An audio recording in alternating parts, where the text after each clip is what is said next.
this doesn't even look that good. And I don't know why it has to look like this. Now, the reviews that they did the first drive on, they're like, it looks better in person. It's a little bit longer, a little bit more low slung. And I'm like, that's cool. But again, I have said this time and time again. Why do we have to keep making these cars where I have to look at it at 6 p.m. when the sun's setting due west behind a tree with foliage from the fall season? I shouldn't have to be in these scenarios for these cars to look good. They should look good in whatever weather. It could be a hurricane. Hey, you like cars? Well, so do I. Take a seat real quick. You're listening to CarQuicks.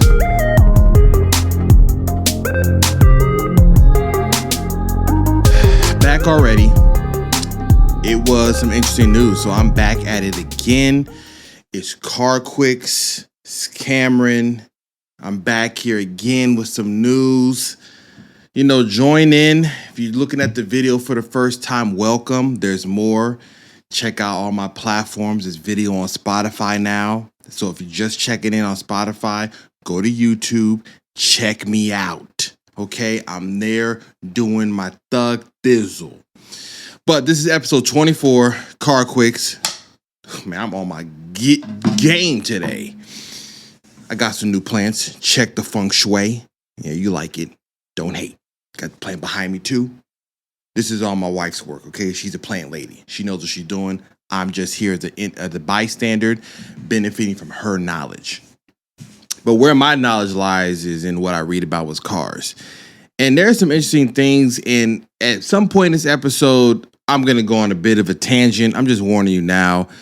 Just my own opinion. I kind of strongly feel about it. And, you know, if you don't like it, well, then I'm not here to please everybody. I'm here to show love and give my takes. It can be hot or cold sometimes. This one's about to be Frigidaire. But let's start off with something really cool. Koenigsegg showed off the production Gemera. If there's always, you know, there's that car people say, if money is no object, if you could have a dream car, if somebody said pick something, I mean, there are many other cars on that list for me, but the Koenigsegg Gemera, and if that's how you say it, listen, let me just say a PSA. I do not know how to pronounce all these car names, okay? Sometimes these manufacturers really go off the wall with how they're pronouncing these words, and so all I could look at is it's spelled Gemera. To me, that says Gemera. Gemera, that would be with an I. So I say Gemera. Gemera, whatever it may be. It's the 4-seater. You see it floating above me. It's the 4-seater hypercar. I mean, if you ever wanted the reason to have a family and a hypercar, I mean, this is it. There's nothing else like it. Not even close. The doors are crazy. Just because they're so big. And it's just like, man, you just pull up and you just got 4 seats in here. All your homies are with you in the Monster. Now, speaking of Monster, when this got announced about 3 years ago, it already was sounding crazy because it had a 3-cylinder turbo. This is all like a hybrid turbo at the high level. If you know Koenigsegg, they make all their stuff in-house. And so one of the things that they talked about, I got to bring this up because I forgot the name of it. One of the things that they brought up was the 3-cylinder is going to be part of an electric motor. They call it the Quake or the Quark. Kuark. The motor alone, these stats are crazy. The electric motor, the 3-cylinder motor on its own makes 600 horsepower. You throw in their electric one, we're talking about like another 1,000. Just together with these electric motors. Thing weighs 63 pounds. They have engineered, right? That they're showing you like the upper limits of the combustion engine, especially when it comes to hypercars and what we can do with them. If you get the 3-cylinder with the hybrid platform, we're talking about 1,700 horsepower. I'm sure the speed limit somewhere, the top speed is something like 222 miles per hour, 230, because they're not playing, but they went even further. You can now get this with the motor that was in the Jesko. The twin turbo V8, altogether 2,300 horsepower. I mean, what is going on? That is crazy. 2,300 horsepower hybrid V8. The electric motor is allowed to go up to 30 miles by itself. I mean, listen, 2,300 horsepower with the 4 seats. I mean, I don't even know where you're going to even experience what this power is doing. They didn't show any 0 to 60 of the numbers. It is all-wheel drive, or it might be also rear-wheel drive as well, too. This is just one of the most ridiculous hypercars that is ever going to come out, especially considering the fact that you can carry everybody with you. You can carry your family, your friends, your kids, your wife. I mean, who would have thought we would be at a place where we would be talking about 23 horsepower, 4-seater cars that have dihydral doors and just 2 of them. And it's all carbon fiber hybrid. It can go in electric mode. It just looks crazy. This is a very fire car. This is one of the things that they have shown the production one. They've announced this 3 years ago, so I don't have to really dive that deep into the car. I mean, 3 years ago, they announced it, and you can look at videos from Mr. JWW. I mean, plenty of people fine-tooth combed this car when it first got announced 3 years ago. So Koenigsegg, they showed off their production one. Anybody that's hit the lottery, or if you're playing it, today, this week, I think Powerball, some ridiculous number again. Hey, now's your chance. Speaking of other realms of obscene money, somebody made a one-off Ferrari that looks better than every Ferrari that is currently on the lot. It's called the Ferrari KC23. Some very well-off, unknown person commission Ferrari, which they do this. So if you have enough money to commission Ferrari for a very custom vehicle, they have the means to do it. Wanted them to make their version, their iteration of the greatest race car that they currently make. Is based off the 488 Evo, which is their race car. And I don't really have to say much. It just looks crazy. I'm just here to announce how crazy this looks. You see it on the screen. This looks better than all of the Ferraris that are currently out in this category. I'm not talking about LaFerrari. I'm talking about brand new. Go to the dealership. I want me a Ferrari. This looks better than the 488, the 488 Speciale. I mean, this looks crazy. Ferrari would do themselves a favor to copy or listen to whoever this gentleman or person was or woman and copy what they did on the rest of their lineup, because this looks nuts. And they need to continue this. Very neo 80s future wave synth. It looks cool. I mean, it looks like the future, but giving you the history of Ferrari, right? That is what it looks like. It doesn't look so kind of out there losing what it is. I think it looks really cool. Personally, Ferrari, if you're watching or paying attention, which you were because you built it, you might want to take notes and think about the next 488 replacement and consider these body lines, because this looks beyond. Another random news, right? Everybody knows that when you go to buy a car right now, you shouldn't be looking at the car as an appreciating asset. There's a rare amount of vehicles, Ferraris and Porsches and maybe a Koenigsegg, Lamborghinis. There is a small subset of people who buy a car that can then sell the car for more than they purchased it for. They can either drive it for a while, sell it for the same price, basically rented the car for free, had the car for free. But that really doesn't happen in the grand scheme of things. We're talking about like the 1% of all the car sales. Let's say 5%. So Tesla, somebody went to CarMax or went to some place to trade in their Tesla with a full self-driving FSD. Come to find out, that's a $15,000 option now. It used to be $10,000. Elon said it was going up. It's $15,000 now if you want to put full self-driving on a Tesla when you buy. They went to trade it in. They said it's valued at $3,900. Yo, let me tell you. You saw him chopping the prices, okay? It's been Ginsu blades on the prices of Teslas every single week. That means all them options you're paying for, self-driving, people running around talking about Teslas, the only appreciating asset of a car. Played yourselves, okay? Stop it. They are not appreciating assets. They never were. Elon, being the businessman he is, of course he's going to say they are because he wants y'all to keep buying them. So why would he downplay his own product? Yes, it's an appreciating asset in his mind. It's valuable because the value could not be seen just monetarily. It could be appreciating asset towards the the future of electric propulsion, electric cars being everywhere, electric car infrastructure. It's an appreciating asset in that regard because it's helping move that train, drive it forward. Doesn't mean that when you go to trade it in, they're going to say, "Hey, you spent $50,000 on that Model 3. We're going to give you $55,000."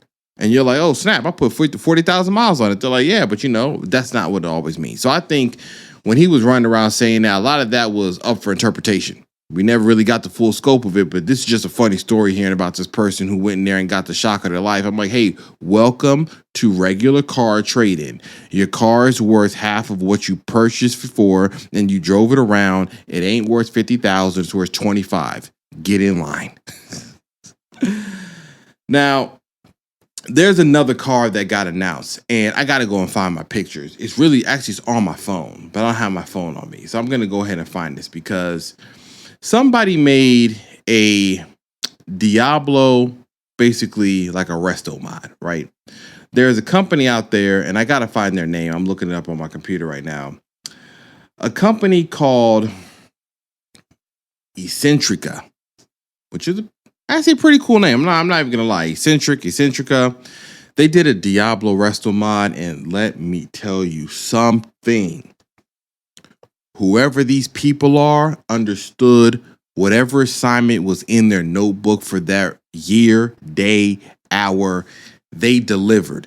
There are some opinions on the internet that do not like how this look, and they think that maybe it's a little too futuristic wave. It doesn't give too much. I don't care. Once again, look at this car. Look at the gated shifter. I mean, attention to detail is what I love, right? So this is similar to like the Singer. My last episode I talked about Singer and how they produce cars with these, attention to detail. This looks amazing. I mean, just look at this interior, the dash with the digital cluster. It really looks like the 80s. Big bars on the graphics, flat but kind of 3D. It's kind of hard to describe it if you're not kind of into that thing, or if you don't like it. Because if you can look at this and say, I don't really feel how this is looking, but I mean, you might be on your own when it comes to saying you don't like how this looks. The rear of it looks perfect. The front of it looks great. The sides, the wheels they chose. I mean, this looks great. They don't have much details on when it's available, how you can get it.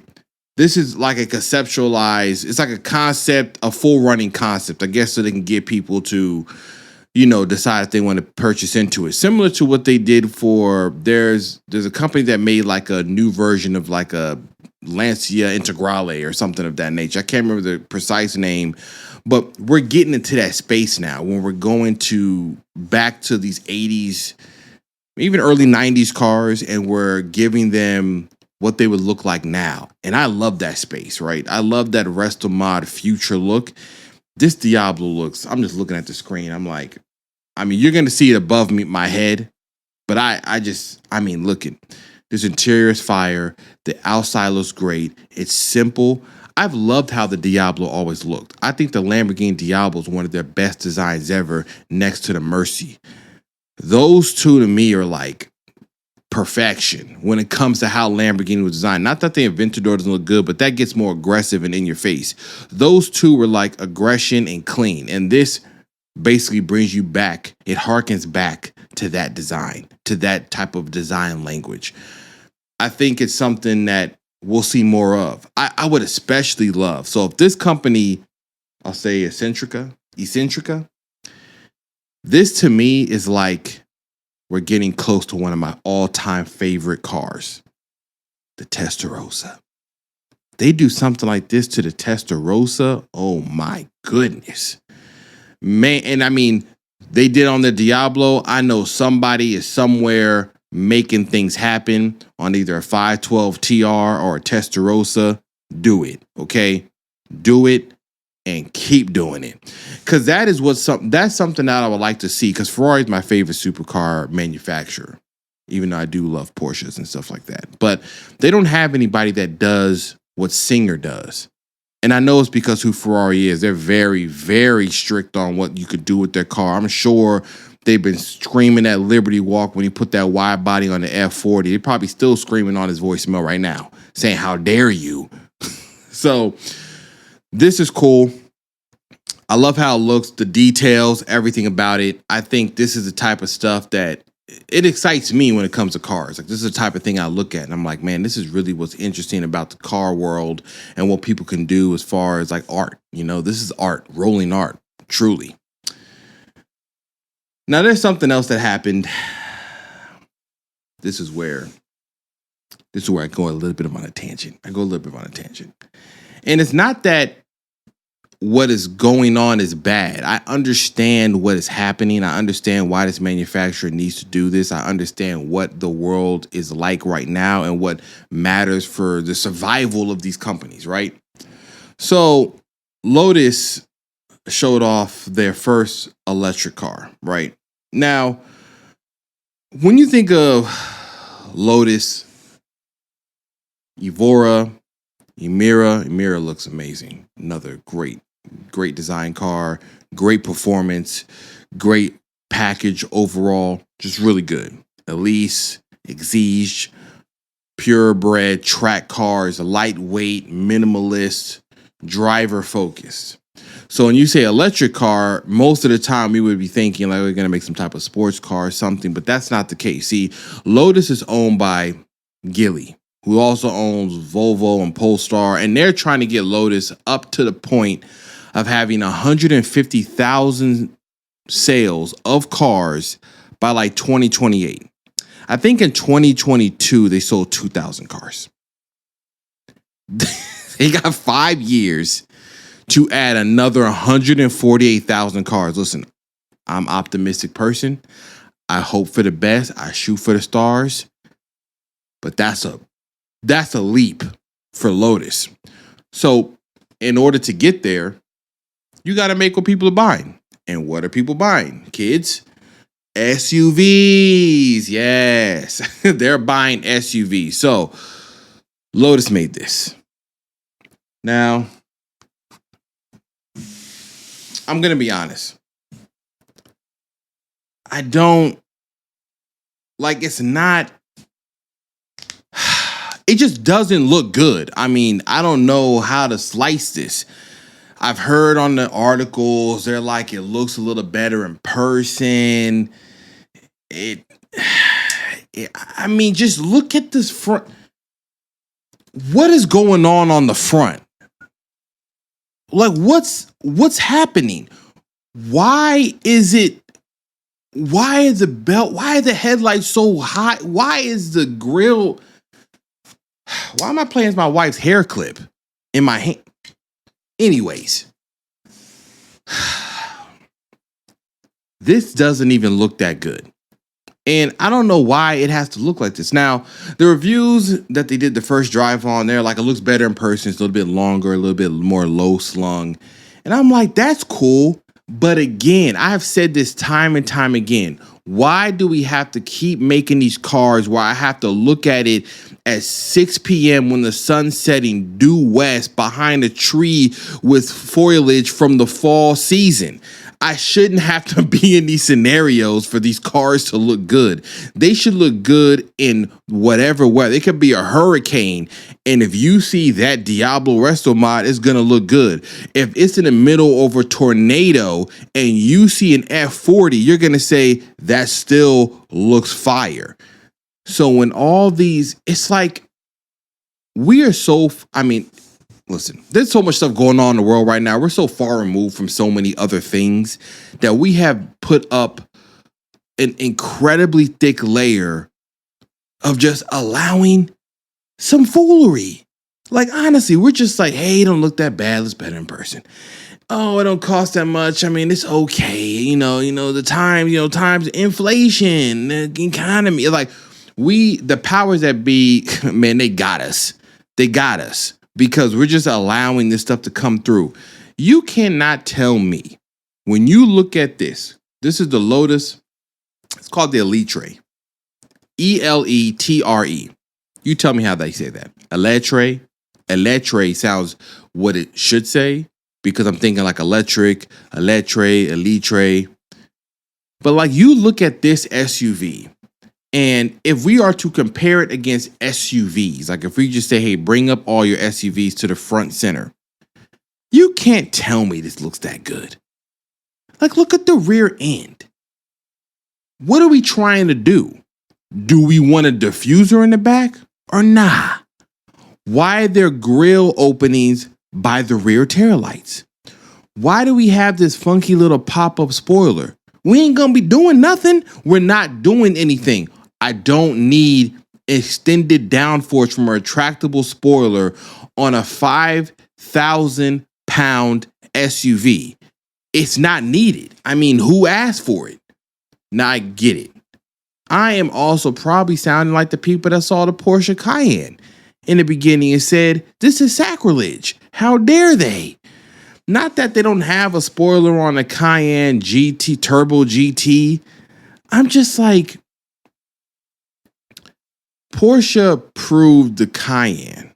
Not that Lotus can't on this Eletre or Eletre, because they can. Excuse me.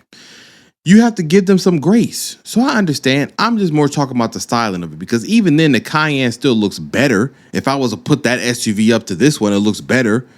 Even the aggressive, Urus looks better than this. The Buick Envista looks better. Toyota Highlander. I mean, we don't have to have these SUVs look so crazy. And then on top of that, let's talk about the price tag. This is $90,000 to $100,000. Lotus. I don't think, maybe, I don't know. I don't have the means to buy a $100,000 SUV. But maybe there are 148,000 other people who do in the world. I'm willing to bet that's not the case. $90,000 to $100,000. When you hear these companies say, we want this company to build more cars, we want them to have more cars for people, we want them to be more accessible, we want to have our sales increase. Why is the first thing that's like the new paradigm shift a giant electric SUV that costs $100,000? It's rinse and repeat again. Every time these electric trucks are coming out, the price tag is six figures, and I don't understand what we're thinking. The F-150 Lightning, the Silverado RST. Now we have this Lotus Eletre. I'm gonna keep saying both words, so maybe one of them lands correctly. I don't know, but it's just kind of a crazy time, because I know Lotus needs to do this. For the purists, they're probably like, they disrespected themselves, because Lotus has always been about lightweight, driver-focused performance. This is not that. This is luxury performance, heavily leaning on luxury, as they said. However, the weird part about this vehicle is that they said it leans heavily on luxury, but it has 905 horsepower in the R version. 905. 0 to 60 in 2.9. Like, who is this for? If you're saying it's not a performance SUV that is still leaning more towards luxury, why does it matter that it has this much horsepower? Why does it cost $100,000? You were better off, in my opinion, building a, let's just say $50,000 to $75,000. No, not 75. $40,000 to $65,000 SUV that looked very clean, very Lotus-esque, that got very good range, that had very good mid-range performance, but got the range that we wanted. This one, in the S, there's an Eletre S, and there's the R version. The S one gets 310 to 320 miles on range. And the S one, I gotta bring up my notes, I forgot. The S one gets 250 to 260, the R one, because obviously the more power in the engine. Both of them can charge up to 80% on 350 kilowatts if you are granted or privileged enough to be on a charging infrastructure that strong, because if not, I'm sure it's going to take an hour or so per like 20 miles or 30 miles, whatever it may be. But my confusion with this car just comes from like the interior. The interior is okay. It looks pretty cool. There's a lot of technology in this car. And one of those things, and I'm just looking at it right now in my notes. One of the things about the electronics, the technology in the car is that they said it's a lot, right? They got 6-piston calipers on the front. There's 10-piston carbon ones that are optional. And so when you see that, I'm like, okay, that's performance. You want this to be performance SUV, but they say, no, that's not what we're aiming for. We're aiming for like a luxury thing. And it has all this tech inside, which is, from one of the reviews I read at the drive, they're like, it can be overwhelming. It could be in your face. 23 speaker stereos, 12-inch screens on the dash. You see the dash. The front dash looks okay. I know Lotus can do better than this. I feel like the big screen in the center with the very minimalist look, they got the cameras on the side view mirrors. Those are not making it to America. We're gonna get, if this comes to America any soon, we're gonna get the standard side view mirrors. It has the cameras on it. So I mean, it tries to go for that very clean, minimalist, futuristic look. But I mean, like, we already are doing this across everything. If I take this interior shot and show you a Model 3, you kind of be like, oh, okay, the same design language, a screen in the middle. The steering wheel looks like it fell out of a Volvo. I mean, I can't imagine it doesn't in some regard, because they probably share some parts together. I'm not 100% sure, but it looks like they do. The rear, the seats, the Alcantara, I'm not mad at it. It has a nice look. It has aggressive, bolstered bucket seats. But my question is, why? There's 7 cameras. There's level 3 to 4 autonomy, 12 ultrasonic sensors. It has all this tech and stuff, and I want to know how that gets Lotus to 150,000 sales.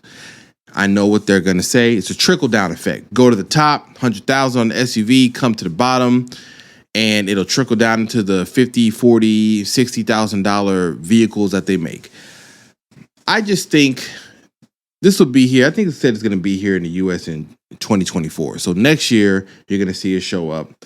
A lot of these self-driving, autonomy, and those situations and technologies that's in a car is going to have to wait. We don't have the infrastructure or the things in place to allow every single manufacturer to come here and just try to let their cars drive themselves.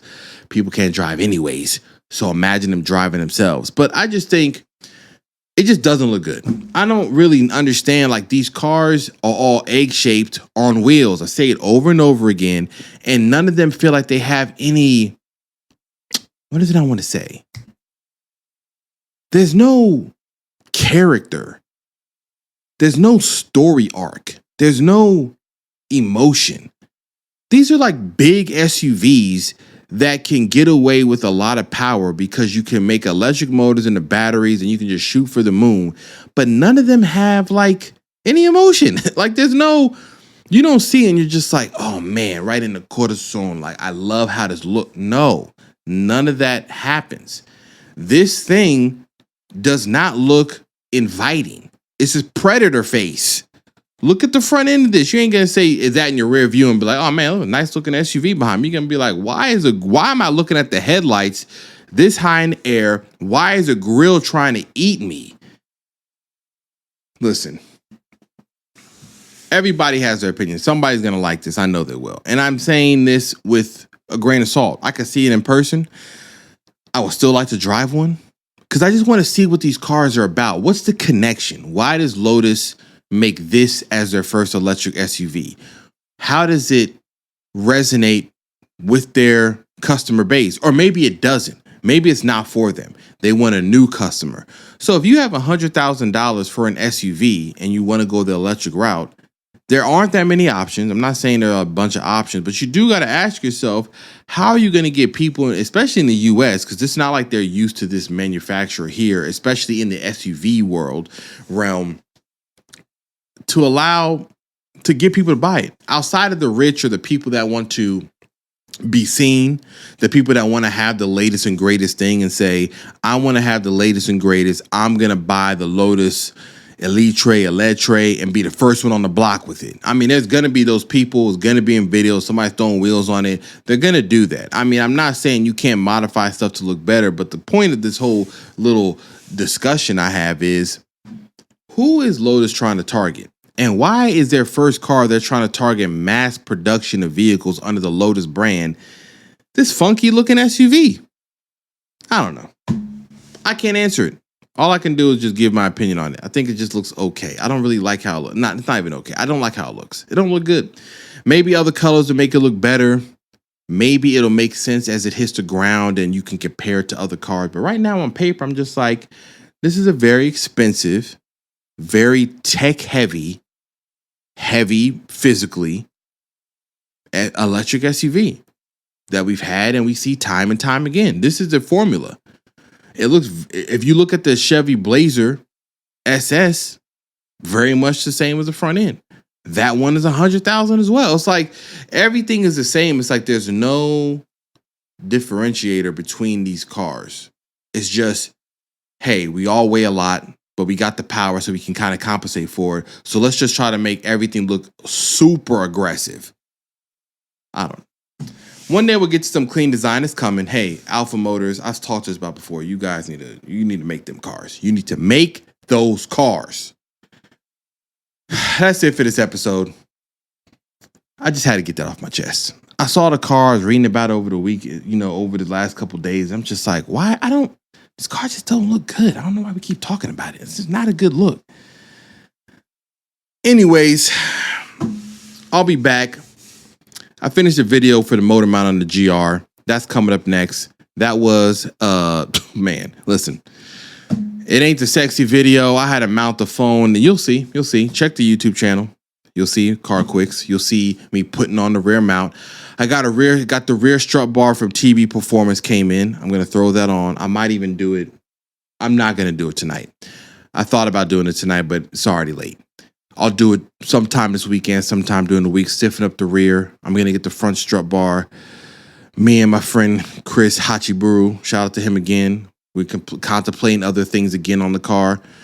We got things coming. Things are cooking. That's all I can say. Things are cooking. As always, do as you wish. Do as you may. This is CarQuicks. I'm Cameron, your host. And I'll see y'all around. Peace.